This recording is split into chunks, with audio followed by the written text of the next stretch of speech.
Welcome back to the channel, everybody. It's been a while for me on the channel, and today we are back with each player a Premier League team should sign. There's still deals to be done, so these players could leave for other clubs. Clubs could sign in the position I recommend.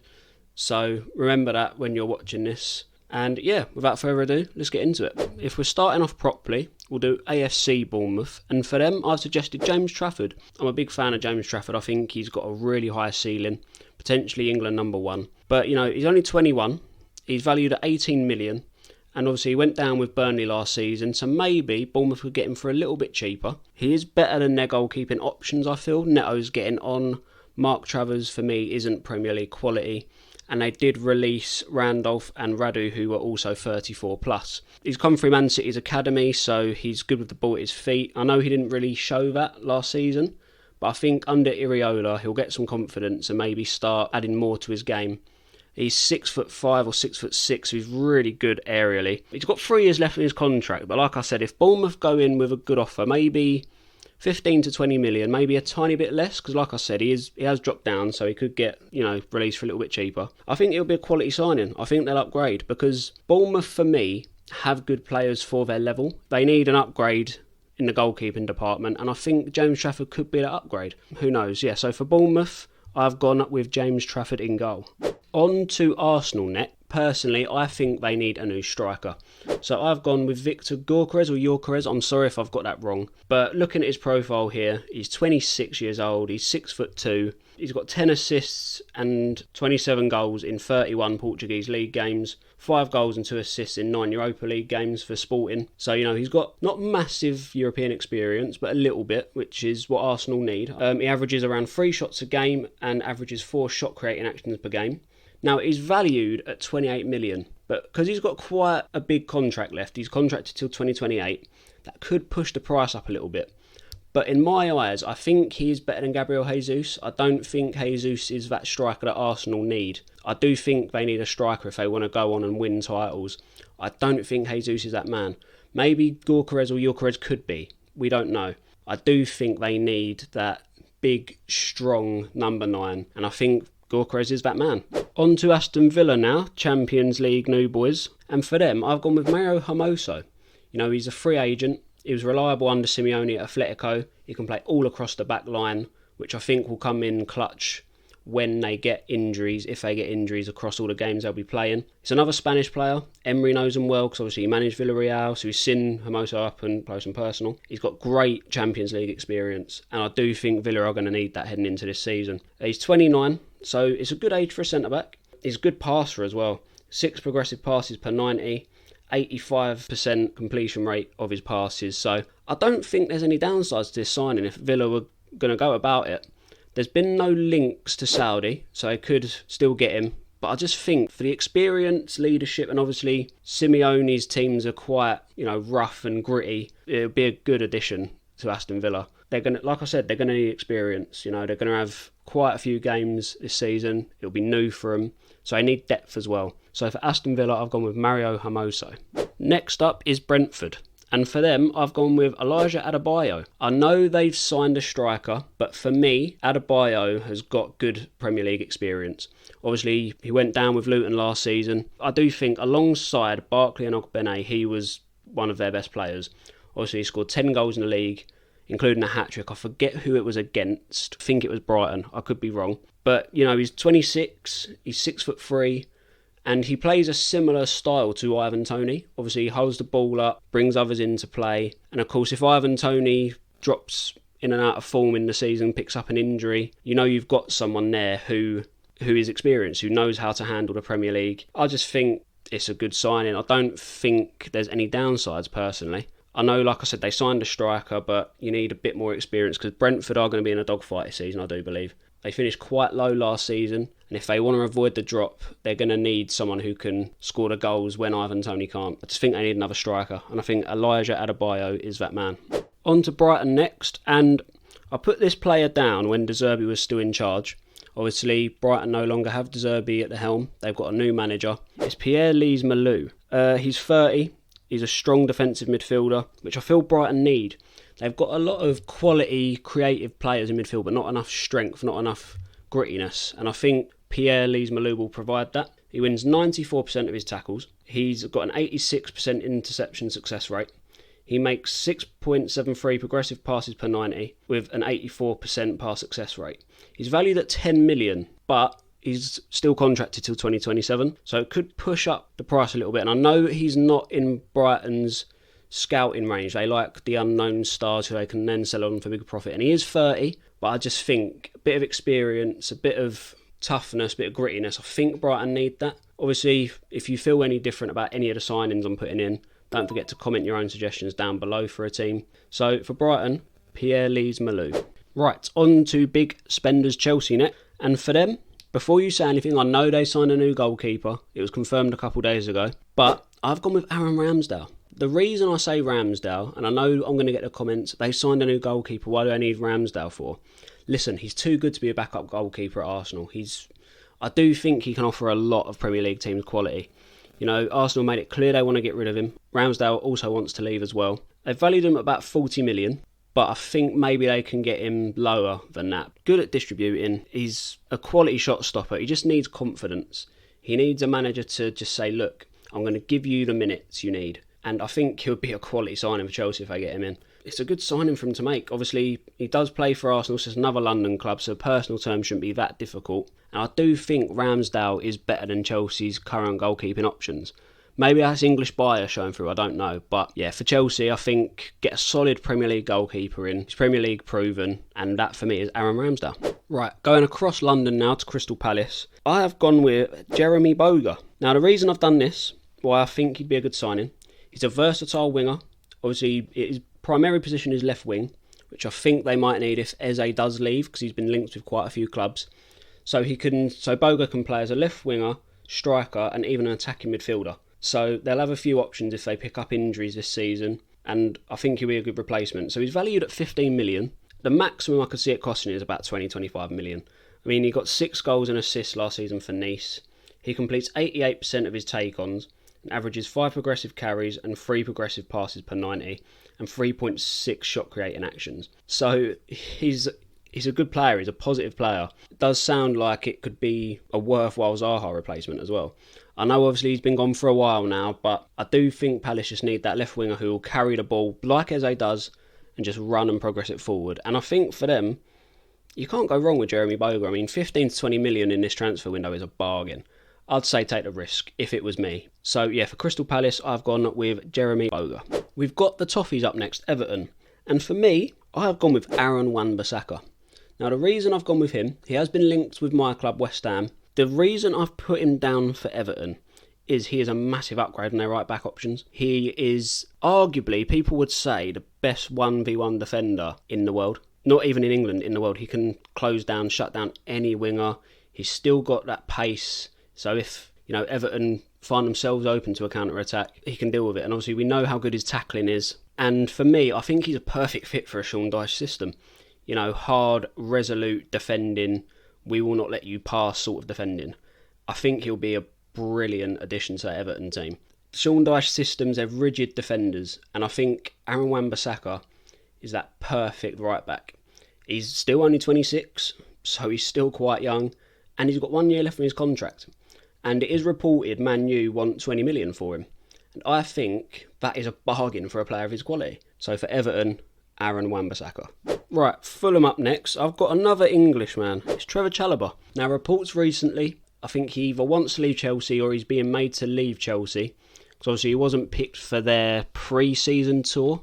Fulham do still have a chunk of that Palhinha money. So I think it's not a bad move for him. Obviously, he's still 25, so he's still got a lot of years to grow and become a really good player. Obviously, Fulham have sort of become an English revival team. I mean, players whose careers weren't going well, they go there and they seem to play better. You think the likes of Willian, Leno, Pereira, Iwobi, even Jimenez for a while was considered good again. And I just think if he gets a starting place in that Fulham team, which I think he does, because obviously they've lost Tosin Adarabioyo, Tim Ream's not getting any younger, I think he can slot in right in that defence next to Diop. And of course, like I said, they lost Paulinho, so that's more defensive presence lost. I just think it's a good signing. Get a bit of solidity in. Trevor Chalobah's played in the Premier League. He knows what it's all about. I just think for 35 million, which is what Chelsea apparently want for Chalobah, you can maybe get him a little bit less because, they need to make money to fund these signings because, PSR issues and stuff. I think it's a worthwhile signing, like I said. So I think Fulham take the punt on Trevor Chalobah. Right, on to the first of the newly promoted clubs, Ipswich Town. Now, I have gone with Sami Szmodic. Now, I know I'm going to get comments for this, but I did suggest this, and then a couple of days later I saw it on Sky Sports. So maybe Sky Sports hacked my phone, but I know you're not going to believe me. But anyway, so as we know, Sami Szmodic was the top goal scorer in the Championship last season, 27 goals. He also got 4 assists. Obviously, he's valued at 4 million due to transfer marks, but this is obviously a while ago. Players' values can rise. He's contracted till 2026, so not a long contract. He can play as obviously a striker, winger, and even an attacking midfielder. He's versatile. And I do think if Ipswich don't survive this season, if they do get Sami Szmodic in, and they do drop back down to the Championship, they've got a player there who knows how to score, who knows how to find the back of the net in that division. I just think it's worth a punt. You see players come up from the Championship and they do so well. You do think the likes of Eze, the likes of Elise, I know it's different teams, different systems, but I do think Sami Szmodic could do a job for Ipswich. So Ipswich, get that deal over the line for Sami Szmodic. On to Liverpool now, under new management, under Arne Slot. I've gone with Quentin Timber. Now, I know you guys are going to say, that's a lazy pick just because he played for him last season. He knows how the system works. Pretty sure it's a similar system to Klopp, like the high pressing, 4-2-3-1. Obviously, they won the Eredivisie last season with that style of football. Quentin Timber will come right in, slot right in, know what he's doing. He'll know his role. He completes 6.32 progressive passes per 90 and creates 4.83 shot creating actions. He also averages just over 2 tackles. So he's got a good defensive work rate as well as progressing the ball, so he'd be a brilliant box-to-box midfielder. Even if he's on the bench and he can just provide an option off the bench, I think it's still a good signing. Liverpool, it's hard to improve them because they've got such a solid team, and obviously some players who are rumoured to leave are staying now, so that also doesn't help trying to decide new signings. And he is valued at 28 million, and I do think Liverpool could get him for less, and I think he'd be a good replacement for Endo. So yeah, for Liverpool, I've gone with Quentin Timber from Feyenoord. On to another promoted club, Leicester. I have got them to sign Leslie Ugochukwu. I have probably butchered that name and I severely apologise if I have. A couple weeks ago, there was a story announcing that they will let Ugochukwu leave on loan. And I just think Leicester could do worse. I mean, they've lost Kieran Dewsbury-Hall to Chelsea. And I just think Ugochukwu could be a good replacement. Obviously, I think he'll get minutes in this Leicester team. So yeah, so Leicester, Leslie Ugochukwu. Right, on to last season's winners, Manchester City. Now again, like Liverpool, it's hard to find players for Man City because they are just an amazing team. But I've gone with Joshua Kimmich. For me, I think he'd be a really good addition to this City side. He's quite versatile. He can play right back, defensive midfielder, centre midfielder. He's played under Guardiola, so he knows how Guardiola operates, what he wants from his players. He's contracted at Bayern until 2025, so he's only got a year or less left on his deal. And obviously there is reports of him not being in favour at Bayern anymore. Obviously, I know with company in, that could change, but I haven't seen any reports of it changing. I think he's still a little bit out of favour, and in a weird way, I think he can somehow strengthen him because I do think he's a quality midfielder. I mean, the only midfielders better than him, I think, in my opinion, is obviously De Bruyne and Rodri. But I just think he'd be a really good addition.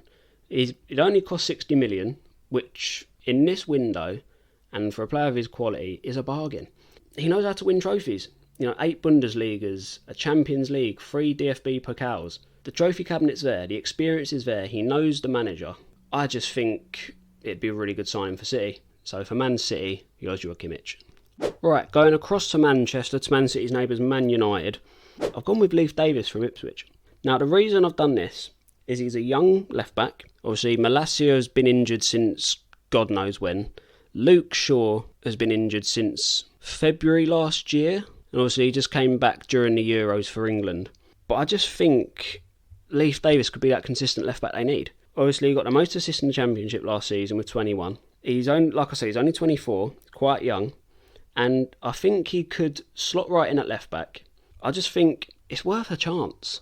Just give a young player a chance. So, and it's not going to cost crazy money, I don't think. He's valued at 6 million, but obviously Ipswich will charge more, probably about 20 million.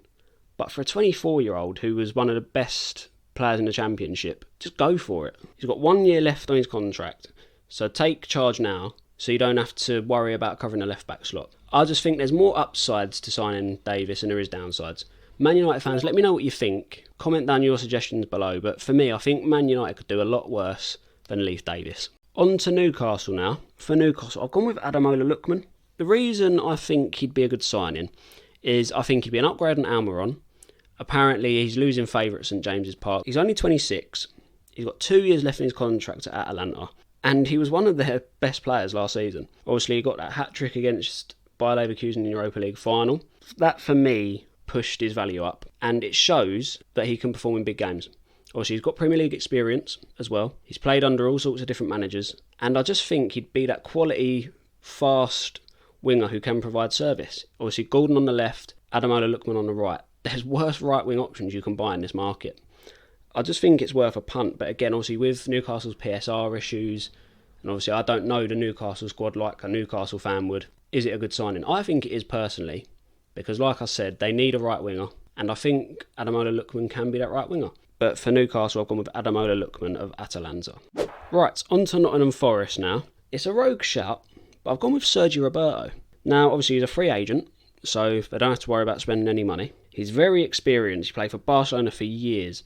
Can play fullback, centre midfield. He was clearly a useful player for a team like Barcelona. So why can't he be like that for a team like Nottingham Forest? Because again, they're going to be in a dogfight of relegation this season. They're going to need experience and quality because they could go down. There is a chance they could go down. And then you will get the people saying, they won't sign him, he's too big a player. They signed Navas, they signed Sangare. They even signed Milenkovic from Fiorentina, who was heavily linked to the Premier League, to clubs like West Ham, Chelsea. So why can't they sign Sergio Roberto? I just think he'd be a useful utility player. I just don't think there's a loss here for Nottingham Forest. I think it's worth dipping into the free agent market and getting Sergio Roberto. So for Nottingham Forest, Sergio Roberto. On to the last of the 3 promoted clubs, Southampton. And again, it's probably a lazy shout, but I think they should just go out and re-sign Danny Ings. The reason I say Danny Ings is because he's out of favour at West Ham. We're linked with players like Tony and John Duran. So he's just going to get pushed further and further down the pecking order, maybe get pushed into reserves, when he can still do a job for a team like Southampton. We're willing to let him go for about 6 million. So it's not a big fee for Southampton. Obviously, Danny Ings has played there before. He knows the club. He's performed well for him. And even if they go down, they'll have a decent striker to bang in the goals in the Championship. Because the thing is, when a team comes up, you need to think about, right, we are going to go down. There is a chance we go down. We need the players to eventually fight again, like what Luton did. And I just think Southampton could get worse strikers. Yeah, for Southampton, go out and re-sign Danny Ings. Right, on to Spurs now. And he was mentioned earlier on in the video, but I've got them to sign Eberechi Eze. Now, obviously, last season, along with Elise, Eze was Palace's best attacking player. He's a great dribbler. He can play as a 10 on the left wing, and even if needed, as an 8 in central midfield. I think Tottenham need creativity, and that's what I think Eze will bring. He got over 2,000 minutes for Palace last season. He got 11 goals, 4 assists. His deeper line stats.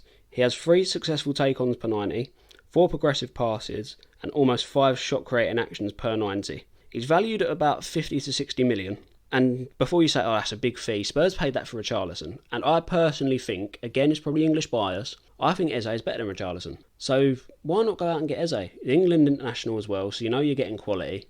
I just think he'd fit really well into that team.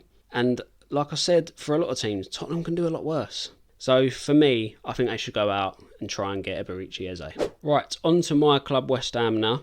And I've got down Kyle Walker-Peters. I know what people will say, but we do need a right back. Obviously, we got rid of Ben Johnson on a free to Ipswich. I wasn't a big fan of that because I think Ben Johnson's ceiling is really, really high. But again, that's just being biased. And obviously, Kufau is a brilliant, hard-working right back. But obviously, if we want to push forward, we're going to need depth. And I think Kyle Walker-Peters can provide that. He's got Premier League experience, he's 27, and he's got great attacking output for a right back. 7.12 progressive passes and 5.83 progressive carries per 90. With Lopetegui, we are going to attack. And I just think we can do a lot worse. We are linked with Wan-Bissaka, But because of the attacking output Walker-Peters can provide potentially, I would rather sign Walker-Peters. He's valued at 20 million and he can play on both sides as well. So if Emerson gets injured or Kufau gets injured, we can put Walker-Peters at either the left or the right back. And he's only got 1 year left on his deal. I think it's a bargain at 20 million. So for West Ham, I've got to sign Kyle Walker-Peters. Last but not least, on to Wolves. I think they should go out and try and sign Fabio Carvalho. The reason I say this is he's 21. He was one of Hull's best players last season, very creative. Wolves need a bit of creativity. Obviously, they do have Pedro Neto and some midfielders, some good midfielders. But if Pedro Neto gets injured, which he does a lot, I think they're going to need that creativity. Carvalho can play as a 10, a central attacking midfielder, or he can play on the wing. European experience, despite his age. And I don't want him to become forgotten at Liverpool. I just think he's too good to not, play. He'll fit in well at Wolves because of the Portuguese core they have. He's got 2 progressive carries per 90, 4.3 progressive passes. He's also got good defensive stats as well, despite his position. 2 blocks and tackles per 90. The only issue is he's contracted to 2027. He is valued at 14 million, so maybe that's a good price. Liverpool might push that up or they might lower it. For how young he is and how creative he is, I think it's worth a punt. And I do think he'll start for Wolves. I personally do think he starts. For Wolves, Fabio Carvalho. And that's the end of the video, guys. That is one player I think every Premier League team should sign. Do you agree with my picks? Do you disagree? Put down your suggestions in the comments below. Don't forget to follow us on all our social media platforms. They'll be in the description. Don't forget to like, share and subscribe. And we'll catch you next one, guys. See you later.